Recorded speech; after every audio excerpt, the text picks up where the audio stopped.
देखो बेटा क्वेश्चन में क्या दे रखा है, क्वेश्चन में दे रखा है तुम्हारे पास में, इसको कम कर दो बेटा, बहुत तेज आवाज़ कर रहा है ये एक पे कर दो,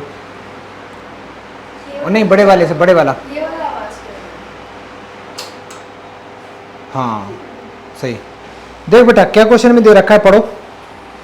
ये कहता है एक कोई पार्टिकल है वो मूव कर रहा है अलोंग द कर्व, एक कर्व की इक्वेशन दे रखी है 6y equal to x cube plus 2। ये ऐसे है बेटा, एक कर्व, एक मान ले ऐसे कर्व बना दिया तुमने, ठीक है, और इस कर्व के ऊपर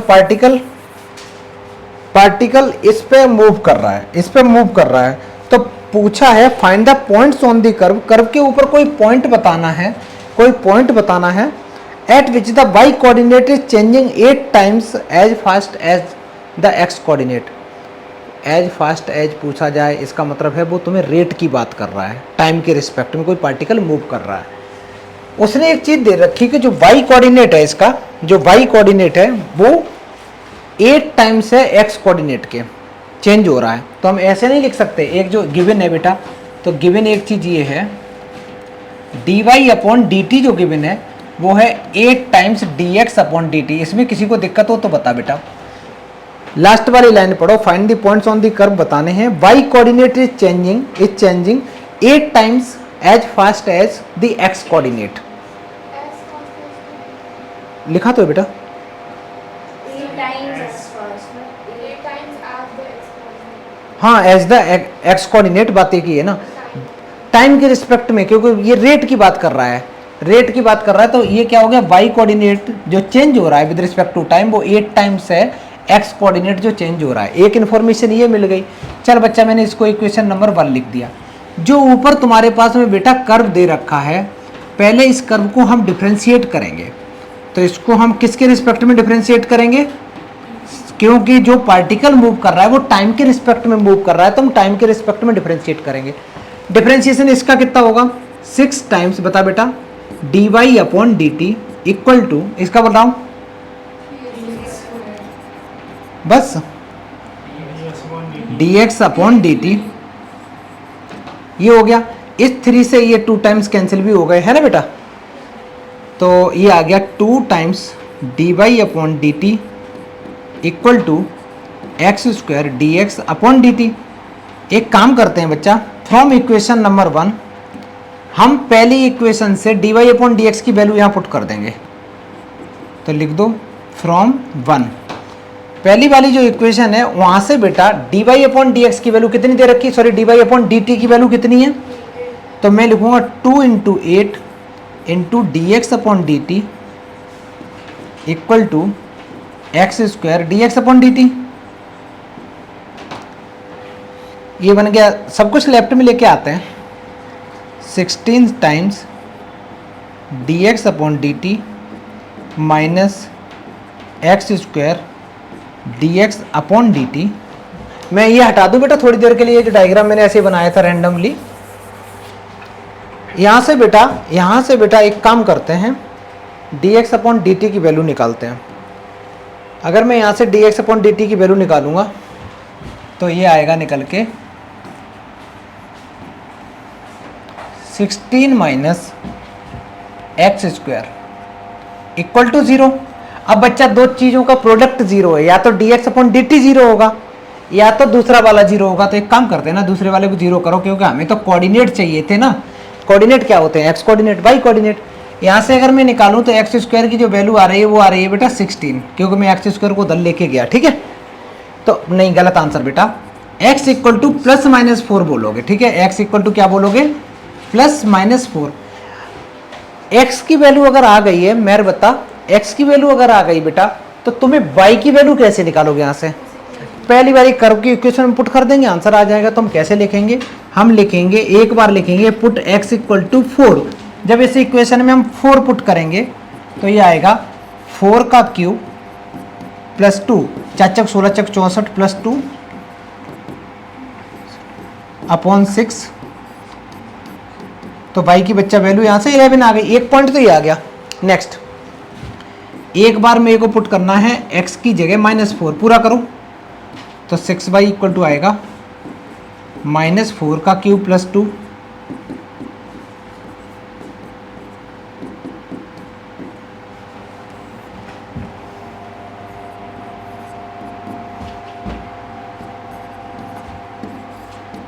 -62/6, 2 से कैंसिल करते हैं,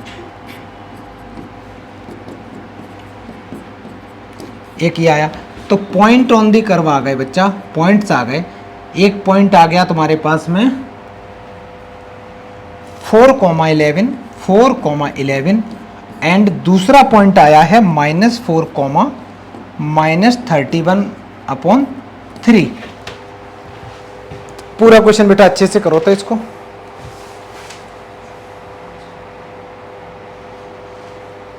हो गया, बहुत आसान सवाल था एग्जाम में। हाँ बेटा पूछो।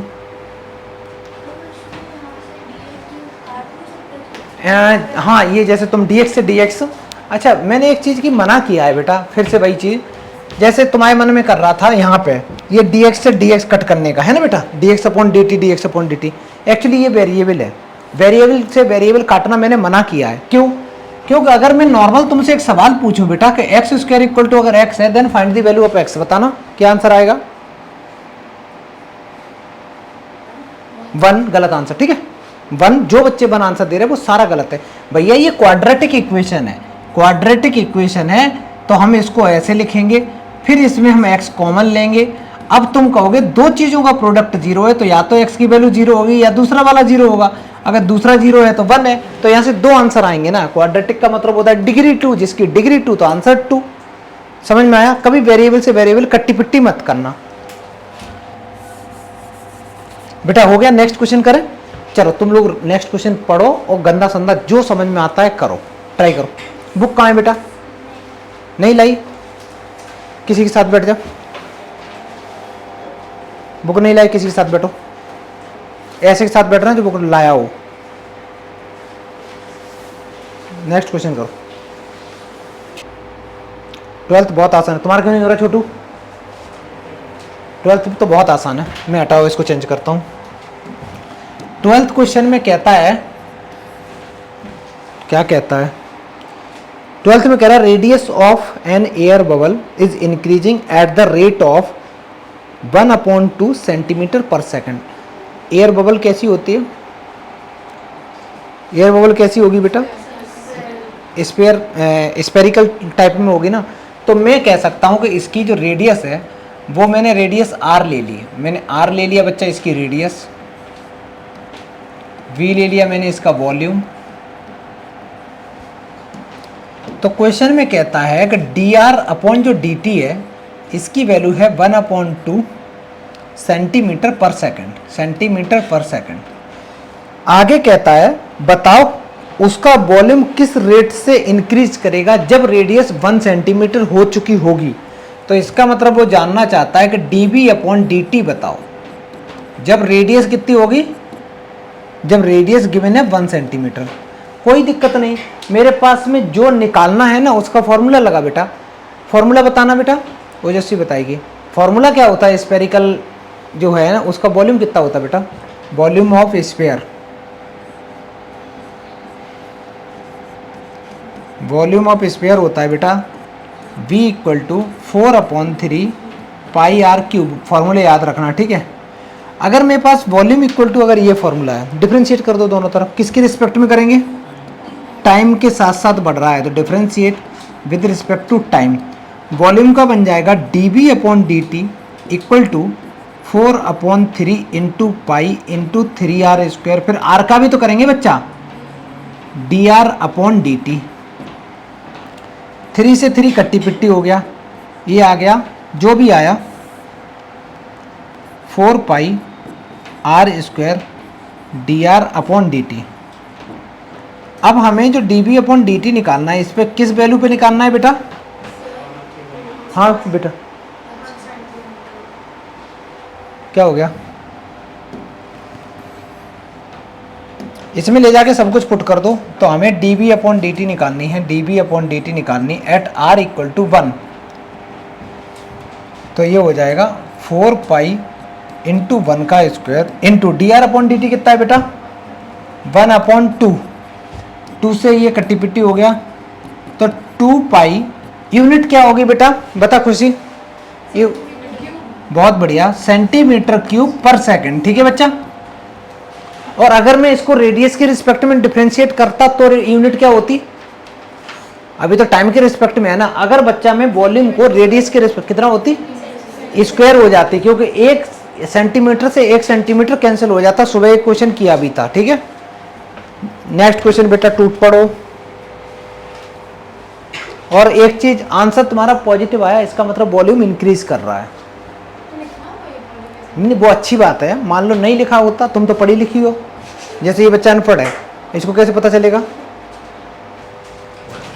देख बेटा क्वेश्चन नंबर, हाँ ठीक है, क्वेश्चन नंबर 13 में कहता है अब बलून जो हमेशा स्फेरिकल शेप में रहने वाला है, लॉकी टाइप का नहीं है, ठीक है, has a variable diameter. Diameter कितनी गिवन है बेटा, डायमीटर गिवन है इसका 3/2 2x + 1। अगर बच्चा डायमीटर ये है तो इसकी रेडियस कितनी होगी, जल्दी बोलो। 6x + 3। वाह, हाफ है तो डायमीटर का हाफ होता है ना, इसका हाफ करोगे तो 6 कर दोगे, 3/4 कर देंगे। हाफ का मतलब 1/2 का मल्टीप्लाई करना। तुम लोग हाफ हो क्या दिमाग से बेटा। अच्छा, रेडियस हो गई। अब रेडियस आ गया, वो कहता है कि जो वॉल्यूम है वो किसके रिस्पेक्ट में वेरी कर रहा था, डायमीटर के रिस्पेक्ट में कर रहा था ना।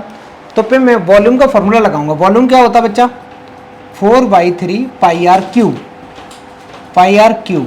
तो मैंने लिखा v = 4/3 पाई r। r की वैल्यू है 3/4 इंटू 2x + 1 और इस पूरे की पावर 3।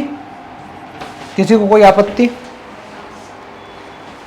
अब जब ये दे रखा है, इसका तुम्हें डिफरेंशिएशन करना है, कर लोगे। अगर मेरे को लग रहा है थोड़ी सी दिक्कत करोगे, मैं एक लाइन और सॉल्व कर दे रहा हूँ तब करोगे डिफरेंशिएट। मैं इसका मल्टीप्लाई अंदर कर दे रहा हूँ, तो ये बन जाएगा 6x/4 + 3/4 होल पावर 3। अब तुम आराम से डिफरेंशिएट कर सकते हो। और डिफरेंशिएट किसके रिस्पेक्ट में करना है बेटा, x के रिस्पेक्ट में करना है, क्योंकि क्वेश्चन में वेरिएबल तुम्हारा यहाँ पे x है, डायमीटर के हिसाब से चेंज हो रहा है।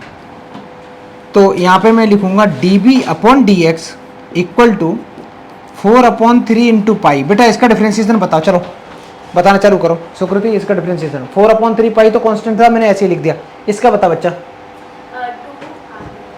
कौन 2, 3 वेरी गुड। 3 पहले आया 3, और फिर पूरा ऐसे रहेगा, पूरा ऐसे रहेगा, और इसकी पावर कितनी बन जाएगी 2 इंटू, फिर 6। इसका बताओ,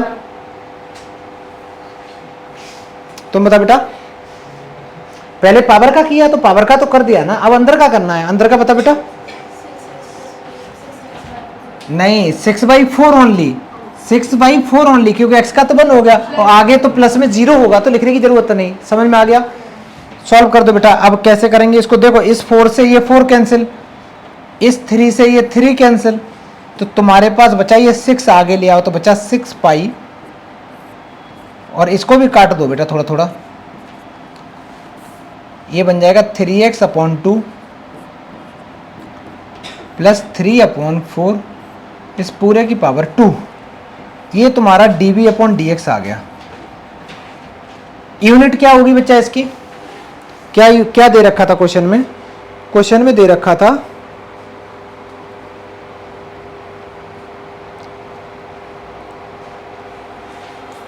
वॉल्यूम चेंज करने को बोला था इसके रिस्पेक्ट में, और तो कुछ बोला भी नहीं था।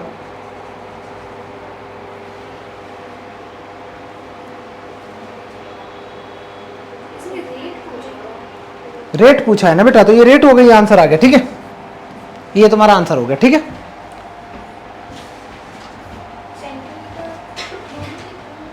कहाँ पे रेट है अगर रेट दे रखी है, अगर इसको करोगे भी तो यूनिट कैसे लिखोगे बताओ।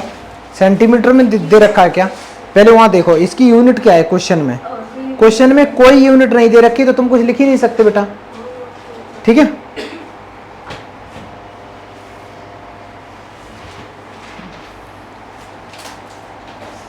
दूसरा अगर तुम लिखोगे भी यूनिट क्यूब और अपॉन में जो रेडियस है वो भी इसी टर्म्स में एक यूनिट वैसे ही कम हो जाएगा क्योंकि वेरिएबल है ना। ये आंसर हो गया। अब सुनो, इसका आंसर हो सकता है कि तुम्हें जो सिंप्लीफाई करके दे रखा हो वो कुछ और दे रखा हो, तो अगर इसके आगे यहाँ तक कर दोगे तो मार्क्स तो मिल ही जाएंगे। अगर और आगे भी करने का मन हो तो हम बच्चा ये कर सकते हैं, इसको देखना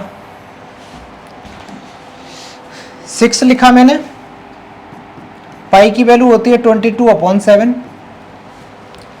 अंदर में एलसीएम लिया, अंदर एलसीएम कितना आ जाएगा 4, तो ये बन जाएगा 6x + 3 और इसकी पूरे की पावर 2 चल रही है। अगर ये मैं 4 बाहर लाऊंगा तो कितना हो जाएगा 6 × 22/7 इंटू ये 4 बाहर आएंगे तो बन जाएगा बेटा 16। समझ में आया? अंदर अंदर मैंने 3 और कॉमन ले लिया तो ये बचेगा 2x + 1, क्योंकि इसका आंसर कुछ ऐसे गिवन है तुम्हारे पास।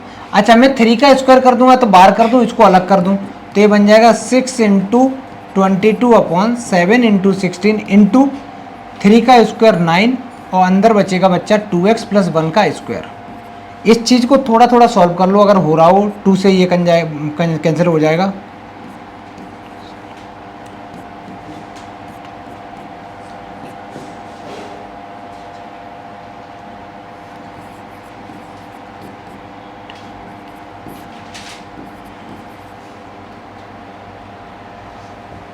आंसर पता नहीं पाई के टर्म्स में किसके टर्म्स में, आंसर देखने दो मेरे को। अच्छा, पाई के टर्म्स में मैंने ये 22/7 लिख दिया ना, 22/7 को नहीं कैंसिल करना था लेकिन कर दिया तो ये आंसर है। ठीक है, पाई के टर्म्स में अगर छोड़ना चाहो, पाई के टर्म्स में छोड़ना चाहो तो इस चीज़ को सॉल्व मत करना। समझ में आ गया? लेकिन आ जाएगा, यहाँ तक करके आओगे मार्क्स मिलेंगे। ठीक है, आगे बढ़े।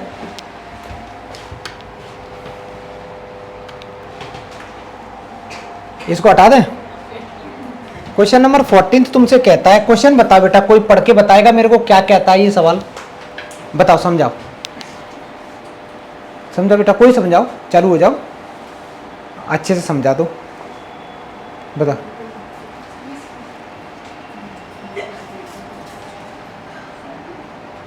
क्या कह रहा है क्वेश्चन? ठीक है, मैं नहीं क्वेश्चन समझा बेटा, गिवन है ये नहीं, क्वेश्चन समझाओ।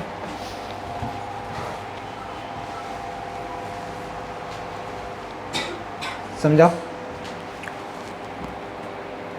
बहुत आसान सा सवाल है, देख लो। ये कहता है कि तुम्हारे पास में एक पाइप है, देखना बच्चा, तुम्हारे पास में बच्चा एक पाइप है, लो ये रहा,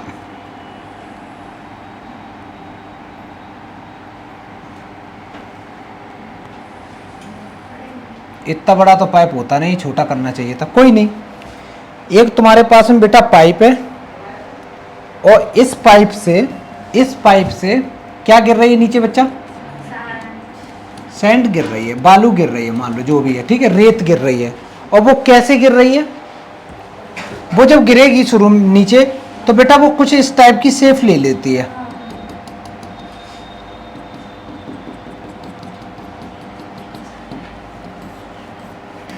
कुछ कुछ ऐसे ऐसे ऐसे ऐसे हो जाएगा। मजेदार बात ये कौन बना लेगी, मोटा मोटा अगर मैं बोलूं तो कौन बन जाएगा, है ना? ये ऐसे ऐसे कर रहे हैं। अगर मैं इसी डायग्राम को थोड़ा ढंग से बनाऊं तो ये बन गया तुम्हारा एग्जैक्ट एक कौन की शेप ले लेगी। मैं मान के चलता हूं कि इसने एक एग्जैक्ट ऐसे करके एक कौन बना दिया। लो,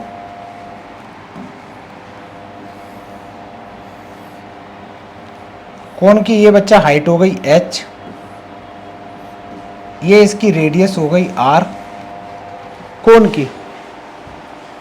दूसरी चीज, यहां से जो पाइप है, पाइप जब दे रखा है तो उसको हम लोग बेटा, पाइप तो सर्कुलर होता है ना, इसकी रेडियस मैंने r1 ले ली, इसकी रेडियस बच्चा मैंने r2 ले ली, क्योंकि रेडियस दोनों की अलग अलग होंगी। इस क्रॉस सेक्शन से जितना भी वॉल्यूम निकलेगा, क्रॉस सेक्शन से जितना भी वैल्यू निकलेगी, रेत निकलेगा, वही तो उसका वॉल्यूम हो जाएगा ना बेटा। तो क्वेश्चन में क्या होगा सीन, वॉल्यूम वगैरह या कुछ गिवन है? क्या गिवन है पढ़ना?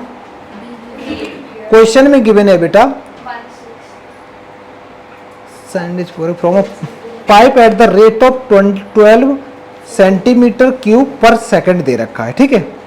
लेकिन इंटरेस्टिंग चीज़ ये है, जो यहाँ से जितने भी निकलेगी उसका वॉल्यूम और इसका वॉल्यूम एग्जैक्ट इक्वल होगा कि नहीं होगा? होगा ना बेटा। तो मैं लिख सकता हूँ कि जो वॉल्यूम होगा तो वॉल्यूम इक्वल टू होगा, पहले तो ये हटा दे डायग्राम हटा दे बेटा। ये डायग्राम छोटा सा बनाओगे? नहीं बनाओगे, छोटा सा एक बना लेना। मैं ऐसे कर रहा हूँ, इसको हटा के एक छोटा सा बना दे रहा हूँ, जैसे तुम लोगों को याद रहे। तुम लोग ऐसे बना लोगे एक डायग्राम।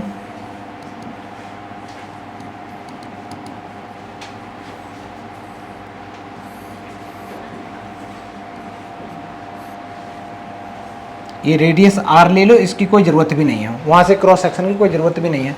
तो मैं क्या, क्वेश्चन नंबर क्या था बेटा? क्वेश्चन नंबर 14 है ना।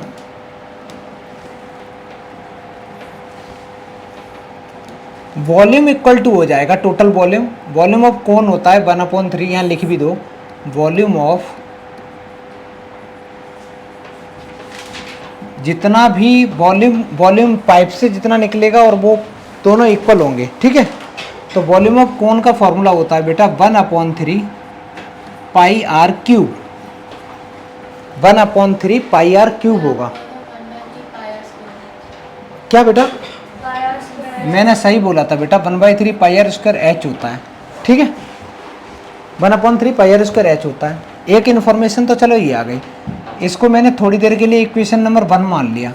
एक और चीज़ और दे रखी क्वेश्चन में, पढ़ना तो क्वेश्चन में दे रखा बेटा, the following send form a cone on the ground in such a way that the height of the cone is always 1/6 of the radius of the base। इसका मतलब ये है कि इसकी बेस में और इसमें एक रिलेशन दे रखा है। क्या रिलेशन है? वो कहता है height of the cone is always 1/6 radius of the cone. समझ में आया? अगर बच्चा इसको मैं क्रॉस मल्टीप्लाई कर दूं तो 6h = r आ गया। ये तुम्हारी सेकंड इक्वेशन आ गई। एक काम करो ना, इस r की वैल्यू को ले जाके इक्वेशन नंबर 1 में पुट कर दो। इक्वेशन 2 को इक्वेशन 1 में डालना है। अरे बेटा रेडियस की वैल्यू उठा के उसमें पुट कर दो। क्यों? क्योंकि उसमें पूछा है किस रेट से उसकी हाइट है वो इंक्रीज कर रही है। तो क्या करना है, पूरी क्वेश्चन को मेरे को h में चेंज करना है। समझ में आया? h में क्यों करना है? तो मैं क्या करूंगा, put the value of r from equation number 2 इन 1 में पुट करना है बच्चा। तो 1 में वॉल्यूम इक्वल टू बन जाएगा तुम्हारा 1/3 into pi into r square. और एच, आर की जगह क्या लिख सकते हैं बेटा? मैंने थोड़ा गलत किया, आर की जगह क्या लिख सकते हो? तो ये बन जाएगा 6h का स्क्वायर इंटू एच। समझ में आया? एंड द आंसर 12/h³ आएगा। जो भी आएगा, मेरे को आंसर नहीं पता बेटा, अभी करने दे। इसको सॉल्व करेंगे, ये आ जाएगा 36h³। ये कैंसिल कर देंगे तो ये आ गया 12 पाई इंटू h³। यही आया ना? हाँ यही बोला था तुमने, ये आ गया। अब जब ये इक्वेशन आ चुकी है, इसको कर दो differentiate with respect to h, with respect to h या t। जल्दी बोलो। टाइम के हिसाब से दे रखा है ना। और फिर तुम ये देखो, ये किस में दे रखा था, इसकी एक इन्फॉर्मेशन और गिवन थी। dv/dt कितना गिवन था बेटा? dv/dt ऑलरेडी गिवन था। अगर जगह हो तुम्हारे पास तो यही लिख दो कि तुम्हारे पास में एक चीज गिवन थी बेटा, dv/dt गिवन था। बोलना कितना था? 12 पर सेकंड था ना। इसका मतलब है ये सब कुछ टाइम में हमें डिफरेंशिएट करना पड़ेगा। ठीक है बच्चा? बात करते हो तुम लोग फेल हो जाओगे छोटू, पता नहीं क्या बात करो। पहली बात साथ मत बैठा करो, साथ नहीं बैठा करो। लिखेंगे differentiate with respect to t। v का डिफरेंशिएशन हो जाएगा dv/dt equal to 12 pi into 3h²। फिर h का डिफरेंशिएशन होगा बेटा dh/dt। इतना समझ में आया? यहां से क्या करना है तुम्हें, dh/dt की वैल्यू निकालनी है। और dv/dt तुम्हें पहले से पता है, पुट कर दो लाके। dv/dt की वैल्यू कितनी है बेटा? ये देखो, ये दे रखी है, मैं यहां लिख भी दे रहा हूं। ये जो वैल्यू दे रखी है ना, ये गिवन था पहले से क्वेश्चन में। तो यहां पे हम लोग लिखेंगे dv/dt equal to 12 pi into 3h² into 12। h की वैल्यू भी गिवन थी। h की वैल्यू कितनी गिवन थी बेटा क्वेश्चन में? कुछ h की वैल्यू गिवन थी शायद final, h equal to 4 centimetre. तो हम लोग लिखेंगे dB/dt eight h equal to 4। तो ये बन जाए बेटा 12 pi into 3 into 4 square into 12। इस चीज को कर दो थोड़ा सा सॉल्व, कितना आ जाएगा ये सॉल्व करके? करो जल्दी।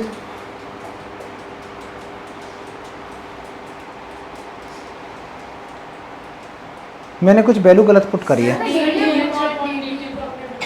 dB/dt की जगह पुट करना था, मैंने किसकी जगह पुट कर दिया? dH/dt की जगह कर दिया। ये जो 12 है बेटा,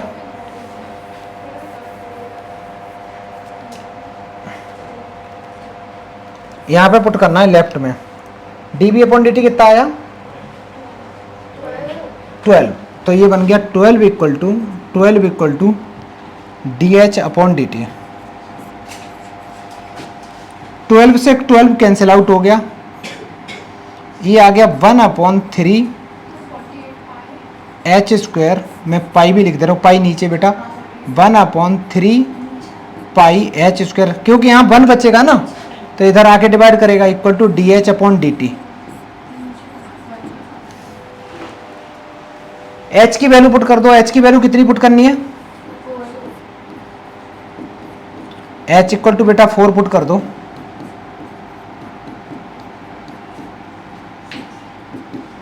वन अपॉन 48 पाई। यूनिट क्या होगी इसकी? हाइट किस में होती है? हाइट होती है सेंटीमीटर में, तो सेंटीमीटर पर सेकंड इसका राइट आंसर है। करो तो बेटा। एक बात बता बेटा, 15th क्वेश्चन में क्या क्या रहा पढ़ना? Total cost in rupee associated with the production of x units is given by. तुम्हारे पास में बेटा टोटल कॉस्ट गिवन है क्वेश्चन नंबर 15 में। कॉस्ट गिवन है, वो भी C ऑफ x, मतलब विद रिस्पेक्ट टू उसके यूनिट गिवन है, और कुछ वैल्यू ऐसे है बेटा 0.007 x³ minus 0.03 x² plus 15x plus 4000।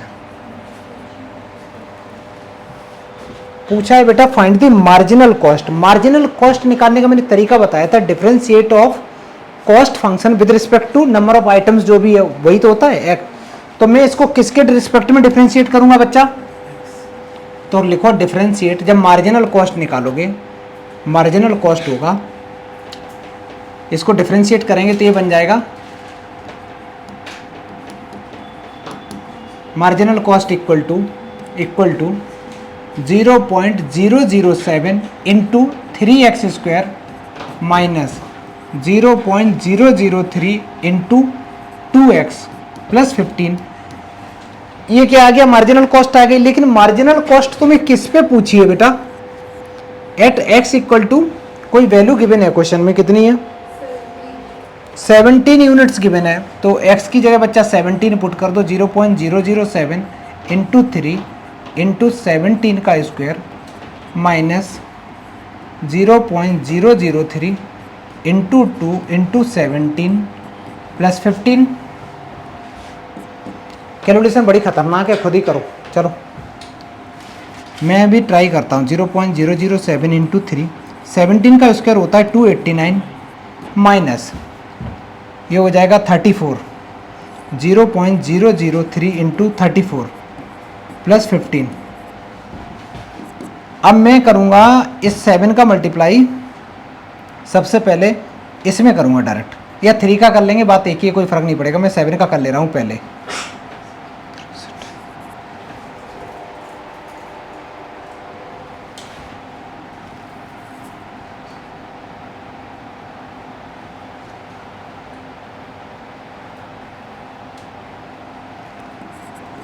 मेरा बेटा ये आ रहा है, मैंने इस पूरे का मल्टीप्लाई इसके साथ कर लिया इंटू 3।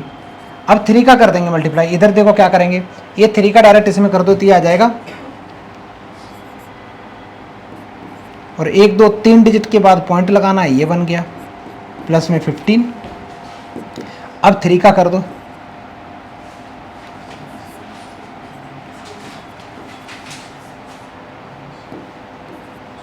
माइनस, सॉल्व कैसे करोगे बच्चा? सॉल्व करना बड़ा आसान, पहले इसमें से ये माइनस कर दो। 9 में से 2 गए, 7 बचा, 6 बचा, 9 बचा और 5 बचा, प्लस में 15 ऐड कर दो 20.967। समझ में आ गया? कैलकुलेशन करते समय मैंने कोई भी मल्टीप्लाई कहीं रफ में नहीं करा है, ठीक है? तो मल्टीप्लाई डिजिट के हिसाब से किया करो, एक एक डिजिट का, वो आसान रहता है। ये मत करना। अब देखना इसमें फंसने वाला काम बताऊं, इसमें फंसने वाला काम तुम ये भी कर सकते हो, 3 का मल्टीप्लाई पहले 7 में कर दो, ये पॉइंट में आ जाएगा, और फिर इसका स्क्वायर कर दो 289 इंटू 0.21 करोगे ना। अब मैं डायरेक्ट नहीं कर पाऊंगा, अब क्या करना पड़ेगा साइड में, तो डिजिट एक एक डिजिट का मल्टीप्लाई किया करो तो कैलकुलेशन थोड़ी सी बच जाएगी।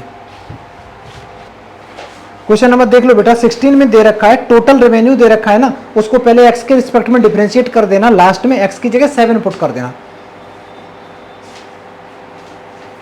कर लो, खत्म कर दो बवाल, कर लो बेटा, 2 तो क्वेश्चन ही बचे ना, कर लो। उसको भी 17 कर लो, या 16 छोड़ोगे 17 करोगे, क्या करोगे? 17 का 12 पाई राइट आंसर है बेटा। 18 का तुम्हारा है 126, ये भी सही है बेटा, सारे हो गए, वेरी गुड। कर लो बेटा, खत्म करो पहले, तब जाओगे घर।